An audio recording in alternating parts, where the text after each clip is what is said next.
¿Qué tal? Les doy la bienvenida a un programa más de En Defensa del Consumidor. Hoy hablaremos sobre un derecho básico, el del acceso a la vivienda. Y es que, aunque es un derecho, actualmente pues no está garantizado para la mayor parte de la población en México, por factores como la especulación. De eso hablaremos en ese programa de En Defensa del Consumidor, así que acompáñenos. Vamos primero con la nota neta de esta semana, y es que les tengo información sobre un amparo que la organización El Poder del Consumidor y la Red por los Derechos de la Infancia presentaron en contra de la Secretaría de Educación Pública, la SEP, por no cumplir con la publicación de los nuevos lineamientos generales para el expendio y distribución de alimentos y bebidas procesadas en las escuelas. La SEP tenía como plazo hasta el pasado 17 de junio. No lo cumplió, pero ese plazo lo estableció la reforma a la Ley General de Educación, que prohíbe la comida chatarra dentro de las escuelas y a sus alrededores. Aquí les hemos informado que 9 de cada 10 escuelas en el país siguen vendiendo principalmente productos que dañan la salud de las infancias y de los adolescentes. Esto va en contra del derecho que tienen a la salud, a la alimentación adecuada y a la educación. En lo que se resuelve este amparo, las organizaciones solicitaron al Poder Judicial de la Federación que emita medidas cautelares para que, mientras la SEP no publique estos lineamientos actualizados, las autoridades escolares eviten vender comida chatarra en este nuevo ciclo escolar que inició en agosto y que garantice a las infancias el acceso a alimentos saludables, agua potable y alimentos también locales. Hablemos ahora sí del derecho a la vivienda. La especulación hace que acceder a una vivienda sea prácticamente imposible, sobre todo para las personas jóvenes. Ustedes cuéntenos, por favor, aquí en el chat, qué tan difícil es conseguir un lugar para vivir, para rentar accesible.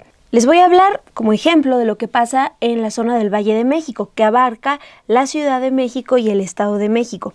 Aquí cada día es más complicado rentar y ni se diga comprar una vivienda, pues en promedio cuestan 4 millones de pesos, algo impagable para la mayoría de las y los mexicanos.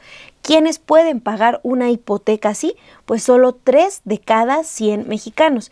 ¿Y qué pasa con las rentas? Bueno, alquilar una casa o un departamento en la Ciudad de México cuesta, por ejemplo, 15,000 pesos al mes. Esto pues depende de la alcaldía, de la colonia, y las rentas pues también por ejemplo, pueden variar desde los 6,000 pesos hasta los 90,000 pesos. También depende de la infraestructura, de los servicios y de la conectividad. Hay distintos factores como la especulación inmobiliaria, la planeación urbana, que explican por qué cada año son expulsadas de la ciudad hasta 100,000 personas. Estas son personas que no pueden pagar una vivienda y que son reemplazadas por otras de mayores ingresos. Todo esto sucede actualmente porque la vivienda sigue siendo vista como una fuente de riqueza e inversión en lugar de concebirla como un bien social, como un derecho humano. Garantizar el derecho a la vivienda solo será posible mediante una estrategia nacional de vivienda y planeación urbana que también esté articulada con políticas públicas y programas del gobierno para fortalecer el acceso a la vivienda como un derecho. En la Ciudad de México, el Congreso aprobó recientemente una reforma para regular el costo de la renta de inmuebles. De eso hablaremos hoy en entrevista con Federico Taboada. Él es titular del Instituto de Planeación Democrática y Prospectiva. Para hablar más sobre este tema me da gusto recibir en el estudio a Federico Taboada. Él es titular del Instituto de Planeación Democrática y Prospectiva de la Ciudad de México.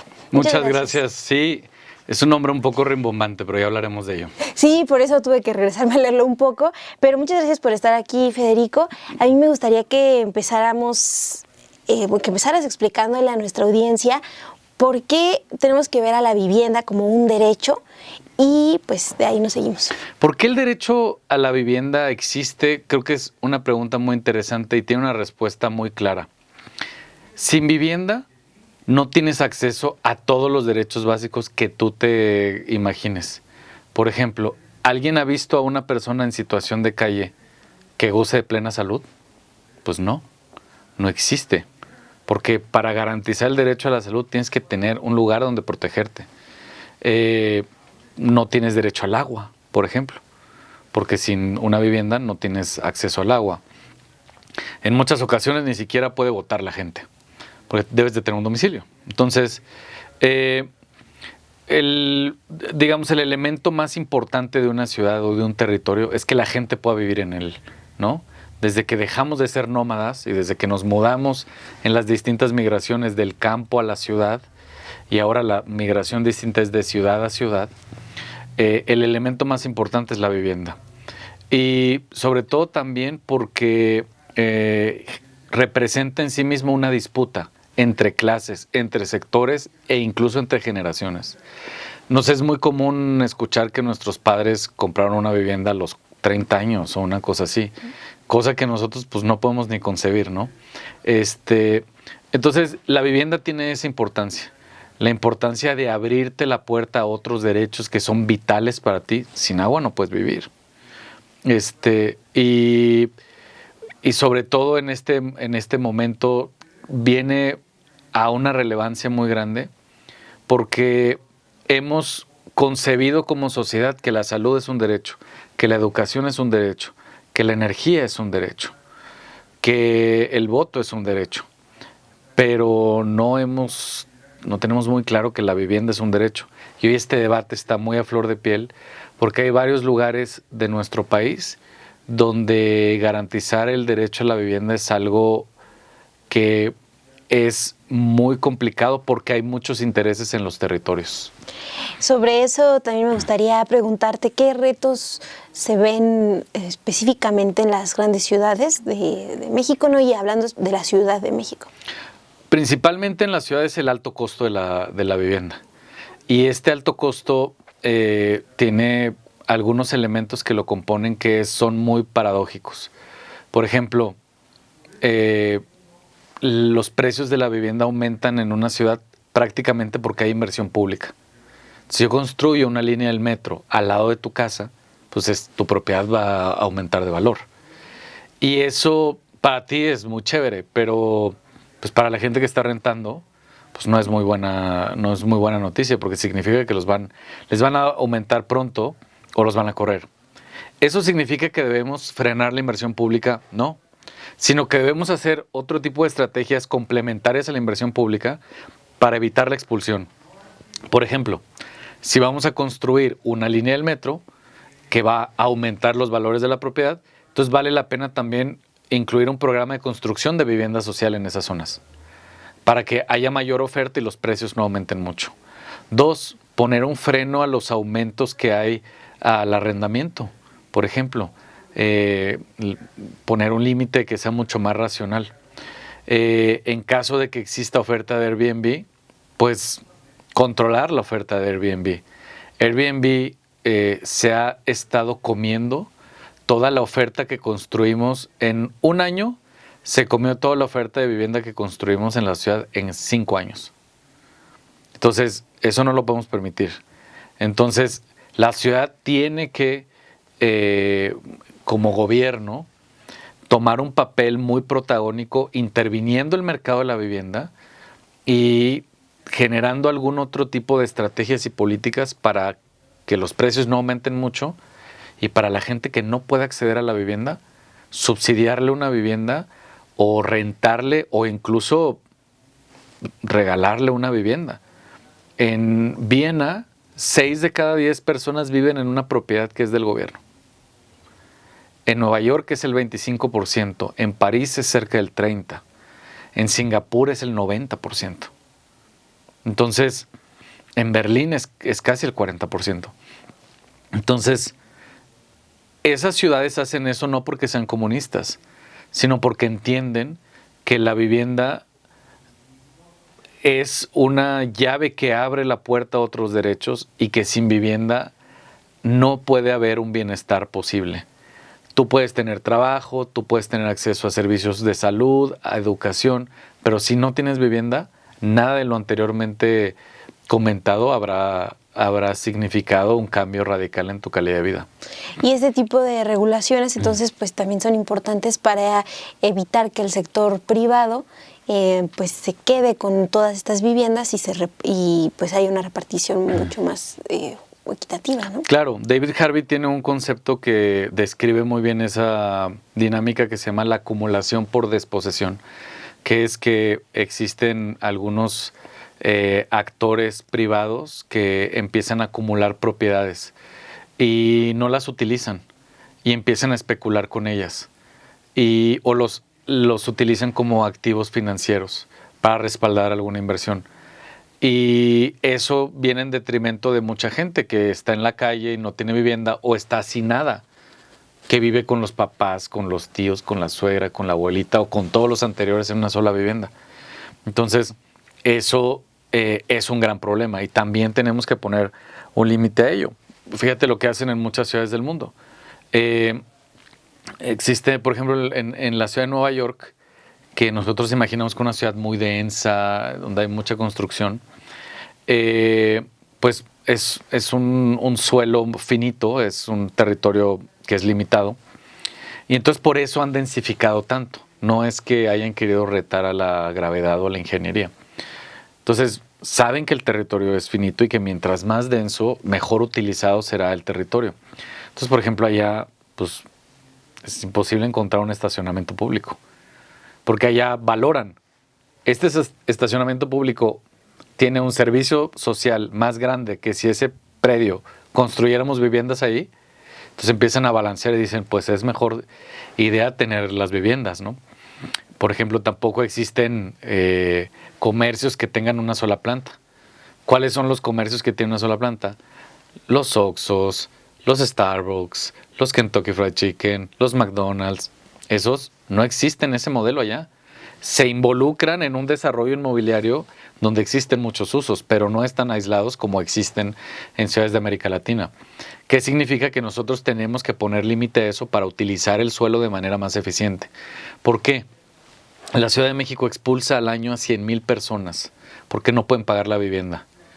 Y eso, como comentábamos ahorita, se debe a que no hay suficiente oferta de vivienda para la gente y porque la poca oferta que hay la están acaparando o ciertos actores privados o Airbnb o están utilizando sus predios de manera muy ineficiente. Entonces, a eso hay que ponerle un límite. Y yo no estoy hablando de, te digo, Nueva York probablemente es la ciudad más capitalista del mundo y estas medidas que toma pues suelen ser medidas que están completamente entendidas en una economía de mercado, ¿no? Pero que lo que sí obligan es a que la gente en una ciudad utilice el espacio de manera más eficiente y con el mayor beneficio social posible. Lo digo porque las 100,000 personas al año que expulsamos son personas que pasan de moverse o de trasladarse media hora a su trabajo a hacer 1 hora y media por traslado. Al final del día, al año pasan 56 días en el transporte público. Entonces, nosotros tenemos que poner en una balanza qué tan buena idea es eso en una ciudad que busca ser mucho más equitativa y que busca transformar para bien la calidad de vida de sus habitantes.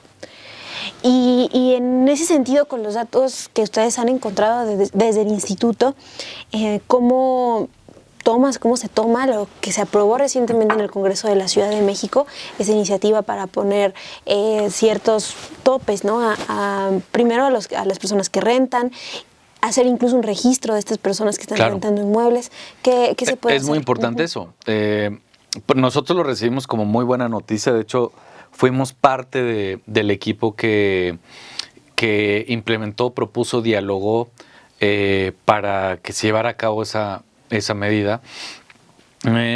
¿Qué pasa? ¿Qué está pasando en la Ciudad de México? Digamos, hay una gran parte de la población, cerca del 60% de la población en la Ciudad de México, no es sujeta de crédito, no puede acceder a un crédito para comprar una vivienda. Entonces, lo que hacen prioritariamente es rentar vivienda.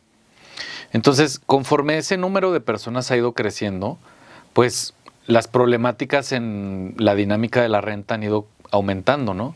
Entonces, para nadie es sorpresa escuchar que a algún conocido, algún familiar no le regresaron el depósito, por ejemplo, o que la hija del propietario se casó y te pidieron el departamento, o no te dan contrato, o te piden la renta en efectivo o todas las anteriores, ¿no? Eso está vulnerando mucho los derechos de la vivienda de la gente, porque pues si tú estás rentando una vivienda y no tienes contrato, tu vulnerabilidad es muy alta. El día que quieran, te corren. Entonces, ¿qué encontramos? Encontramos que había 4 puntos que había que atacar para poder garantizar el derecho a la vivienda y la seguridad de la tenencia en las personas que son inquilinas. 1, fomentar que haya arrendamiento, pero digamos formal, con un contrato por medio. Es decir, incentivar la elaboración de contratos en las transacciones. Entonces, 1, contratos. 2, que los requerimientos no fueran abusivos. No pueden pedirte una prueba de VIH, no te pueden prohibir el uso del departamento si tienes una mascota, o si tienes una discapacidad, o si eres alguien de la comunidad LGBTI, etcétera, ¿no? 3, veíamos que los requisitos para rentar eran demasiado estrictos y no permitían que mucha gente pudiera rentar. Por ejemplo, el típico que te piden que es el aval. Uh-huh. Hay muchas otras opciones de garantía que son más accesibles para todo el mundo y que pueden permitirte a ti rentar una vivienda y al propietario tener la garantía de que alguien va a pagar. Un tercero solidario, que es si tú no pagas, paga Daniela Barragán, o una fianza, una póliza que puedes contratar con una aseguradora que tiene un costo muy bajito, etcétera. Abrir la posibilidad de que haya más garantías que fueran menos difíciles de acceder. El cuarto tema que vimos era el tema del aumento. Los aumentos que hoy están permitidos, o estaban hasta ayer, los aumentos que estaban permitidos al año eran del 10%. Es decir, si tú rentabas una propiedad en 10,000 pesos, pues el siguiente año está permitido que te subieran 1,000 pesos. Pero era muy arbitrario porque no respondía a ninguna lógica económica. No responde a la inflación, al índice nacional de precios al productor o al consumidor, las tasas de interés del Banco de México. No había algo que lo respaldara. Entonces nosotros decidimos que fuera la inflación, dada que la inflación en la Ciudad de México o en México como país, pues ronda entre el 3 y el 5%. Entonces es algo que tiene mucho más sentido, que no permite abusos y que si estos sucedieran, tú puedes demandar porque están haciendo un aumento mayor y dado que habrá un registro de contratos público, no de consulta pública, pero que el gobierno tendrá, pues ahí se podrá respaldar el dicho de la persona inquilina, la persona propietaria y empezar a dirimir. Porque si no hay contrato por medio, entonces estás en la indefensión, ¿no? Entonces es un muy buen paso, primer muy bueno, para empezar a regular esta parte. Ya se aprueba en el Congreso, ahora ¿qué sigue? ¿Todavía hay opción para que, no sé, pienso en las grandes constructoras, puedan presentar a lo mejor algún amparo, alguna queja? ¿O qué retos ven como gobierno de la Ciudad de México para que en serio se empiece a aplicar? Yo veo 2 retos. Irónicamente no veo el reto de un amparo de un privado. Los vemos hemos conversado mucho con ellos. La verdad, puede sonar un poco contradictorio, pero no vemos al sector constructor, a su mayoría, a los que construyen la mayoría de las viviendas en la Ciudad de México, no los vemos como adversarios en este tipo de iniciativas. Ellos nos dicen, los constructores lo que hacen es construir vivienda y la venden. Y ya si tú la rentas después o tu hija se la prestas o lo que sea, a ellos pues solo les interesa venderla. Desarrolladoras que renten vivienda hay muy poquitas en la Ciudad de México. ¿Por qué? Porque no hay una regla. No hay reglas establecidas para el arrendamiento. Es lo que estamos tratando de hacer. Que haya claridad para todo el mundo. Por supuesto que si hay una persona que no ha pagado la renta, pues la pues, le tienen que pedir el departamento, ni modo. Son los menos de los casos, debo decir.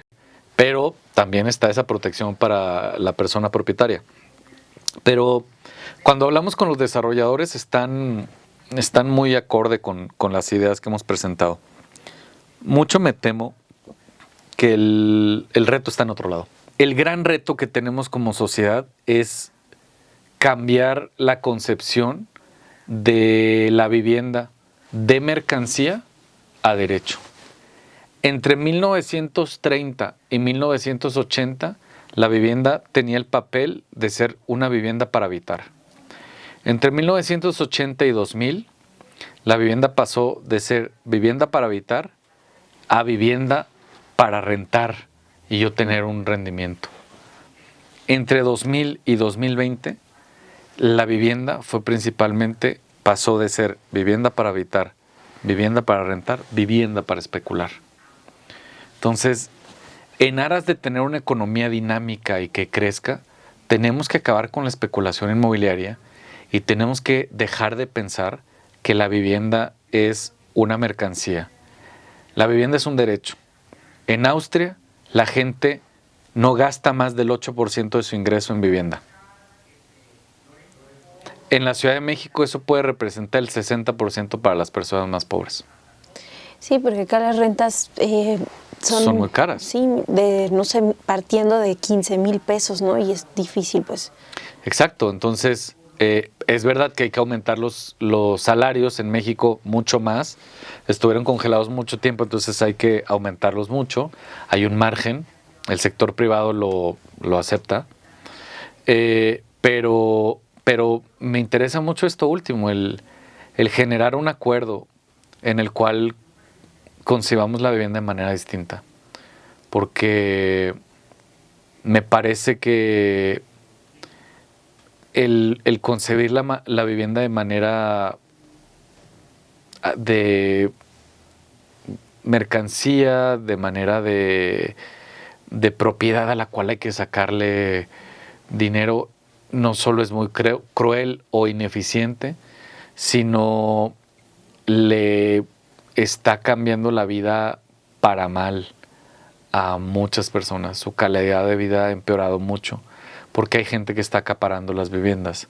A diferencia de una mesa, de un sofá, de un jarrón, la gente no necesita la mesa, el sofá o el jarrón para vivir.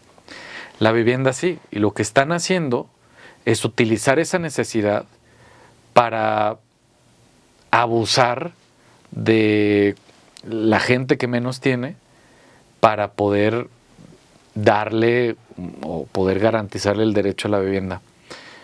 Pero yo creo que el primero que tiene que cambiar su concepción acerca de la vivienda es el gobierno. Si te digo que en Francia cerca del 30% de las viviendas en París son propiedad del gobierno y tienen un reto en 2030 para llegar al 40%. Entonces, ¿eso qué significa? Que el gobierno dice, ¿sabes qué? La vivienda es un derecho, los privados no tienen esta concepción, pero yo sí, tengo dinero, tengo predios, tengo gente que la necesita, tengo tiempo, me voy a poner manos a la obra a hacerla. Uh-huh. Claro, a Viena le tomó cerca de 100 años tener 6 de cada 10 viviendas en su propiedad en esa ciudad. Pero hay que empezar ya, porque en México es 0 ese porcentaje. Entonces, tenemos una necesidad muy grande y el gobierno tiene que ponerse manos a la obra a construir vivienda y atender prioritariamente a la gente más necesitada. Mujeres indígenas, jóvenes, personas con discapacidad, mujeres desplazadas, mujeres violentadas, personas adultos mayores, en fin, hay un gran grupo de personas, gente pobre en general, que nunca va a poder comprar una vivienda en la Ciudad de México. La vivienda en la Ciudad de México tiene un valor de 4 millones de pesos, la vivienda promedio. Eso significa que para pagar tú una vivienda de 4 millones de pesos, la hipoteca de eso mensualmente tendrías que pagar 20 años, 45,000 pesos mensuales. Entonces, si tú tienes que pagar 45,000 pesos mensuales durante 20 años, eso significa que tu ingreso tiene que ser por lo menos de 150,000. Porque la hipoteca tiene que representar el 30% en tu ingreso, si no, no te prestan el dinero. ¿Cuántas personas ganan más de 150,000 pesos en la ciudad? El 3%. Entonces, la vivienda que hoy existe en la Ciudad de México, pues literalmente solo la pueden pagar los más ricos. De los más ricos. Uh-huh. Entonces, eso tiene que cambiar. Y tiene que ser el gobierno quien sea el primero en decir la vivienda es un derecho y si nadie más la va a garantizar, yo la voy a garantizar. ¿Cómo se va a financiar todo este programa de vivienda? ¿Cómo se ha financiado en Nueva York, en Singapur, en Berlín, en París, en Viena? Con impuestos de la gente más rica. Ellos tienen tasas impositivas muy altas a los sectores más de mayores ingresos y con eso financian el sistema de salud, el sistema. Uh-huh. Con eso financiamos hoy el IMSS. Cobrándole a Salinas Pliego, cobrándole a Walmart, a FEMSA, a todas esas corporaciones. Y ese dinero se va a esos destinos para los cuales no tenemos que esperar un retorno, necesariamente. Y ya nos pones este panorama, ¿no? El papel que es fundamental del gobierno. También yo para cerrarte me gustaría preguntarte cómo podemos involucrarnos como ciudadanos para que este tema, el hacer la vivienda un derecho, pues sea una realidad, ¿no? Que nos toca también a nosotros. Lo que toca es tratar de construir nuestro imaginario colectivo. Hemos visto lugares donde se quiere construir vivienda social y hay gente que habita esos barrios que no lo quiere permitir. Y creo que lo que están haciendo es, pues, no están teniendo claro cuál es el impacto en el mediano y en el largo plazo para nosotros como comunidad y a las personas que se ven afectadas por ello. Es muy importante, Federico Taboada. Gracias por darnos todos estos datos y pues gracias por estar aquí en Defensa del Consumidor. Muchísimas gracias, Montserrat. Y para poner manos a la obra en este tema, les comparto una serie de consejos que nos hacen llegar desde el Poder del Consumidor, pero también es importante recordarles que si tienen alguna duda, alguna inconformidad, pueden acercarse a la Procuraduría Federal del Consumidor para que los asesoren. Vamos con el consejo número 1. Si ustedes van a comprar una vivienda, recuerden exigir información sobre la superficie construida y del terreno, el tipo de la estructura, las instalaciones, acabados, accesorios, los lugares de estacionamiento, las áreas de uso común y servicios con los que cuentan, también del estado físico general del inmueble. Si ustedes comprarán a crédito, recuerden revisar bien el tipo de crédito que contratarán y hacer cuentas de cuánto van a pagar, incluyendo la tasa de interés, comisiones y cargos. En tercer lugar, recuerden considerar otros gastos como el avalúo, la apertura de crédito, los impuestos, los costos de escrituración y administración, entre otros. Ahora, si ustedes van a rentar, revisen bien los derechos y obligaciones en las cláusulas del contrato de arrendamiento a firmar y exijan también una copia de este contrato. El quinto, recuerden que las personas propietarias deben entregar la vivienda lista para su uso en condiciones de higiene y seguridad. Y también si hay reparaciones necesarias previo a que ustedes ocupen este espacio, deben correr por cuenta del dueño. Y como sexto consejo, recuerden que ustedes tienen derecho a usar los inmuebles durante todo el tiempo que dure en sus contratos sin que el arrendador los moleste. Con la información que les presentamos, pues espero que tengan ya más claro un panorama de lo que se enfrenta en la Ciudad de México, cuáles son las estrategias que se están tomando, pero aquí les quiero hacer un recordatorio. Este trabajo del gobierno, pues no es exclusivo de la Ciudad de México, es algo que tendría que replicarse a nivel nacional. Cuéntenos ustedes en los comentarios desde dónde nos ven, qué tan fácil es acceder a la vivienda en sus estados. Y aquí, pues ya saben, los leemos siempre con mucha atención. Este programa es gracias al trabajo, la coordinación desde el Poder del Consumidor de Karen Castillo, Denise Rojas, y el guión lo elabora Guillermo Bermúdez. Nosotros nos vemos el próximo martes aquí en Estudio B, en Defensa del Consumidor.